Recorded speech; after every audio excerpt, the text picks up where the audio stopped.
kuidas iseseisvalt auto kerele panna kõva vaha. Päris tihti kliendid tahavad miskit keraamikaga sarnast efekti saama ja kui pakume kõva vaha ja kliendide poolt tuleb küsimus, kuidas seda peale kanda. Kuid see on päris lihtne ja ei vaja mingi erilisi oskusi. Esimene samm on korralik autopesu. Kui autopesuga saime hakkama, siis võime liikuda järgmise sammu juurde. Oleks väga hea, kui pesu käigus lendrooste ja pigi eemaldatud ka. Teine samm on siis rasva eemaldamine. Võtame rasva eemaldajat, mikrokihutlapp ja rasva eemaldajaga käime üle terve kere. Kui rasva eemaldamise etapp on meil valmis, siis võime hakata kõva vaha kerele peale kanda. Võtame aplikaatorid, võtame kõva vaha ning võtame aplikaatoriga väikses koguses vahad. Ega pole vaja seda nagu labidaga kühveldada ja hakkame kerele kanda. Võime teha see kas ringse liigutustega või siis paremale vasakule üles-alla, see ei mängi rolli. Oluline on see, et element oleks täiesti kaetud ja et ei jääks ühtegi kohta vahele. Vahakiht peab täitsa õhukene olema,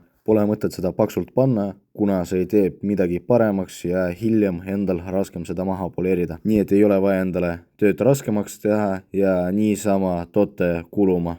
Seesama vahaga on päris lihtne töötada, sellega saab terve kere korraga katma, aga mõne vahaga tuleb kanda elemendid ükshaaval. Kui element või auto kaetud, tuleb oodata, kuni vaha kuivab ja muutub matiks. Peale seda võtame mikrokihutlapp ja hakkame vaha maha poleerida. Samamoodi nagu peale kandmisega ei ole vahet, kuidas me seda teeme, kas ringse liigutustega või siis üles-alla paremale vasakule. Ainuke, mis on oluline, on see, et me korjaksime kõik vahajäägid kere pealt. Ja nii lihtne see ongi, minu arust igaüks saab sellega hakkama.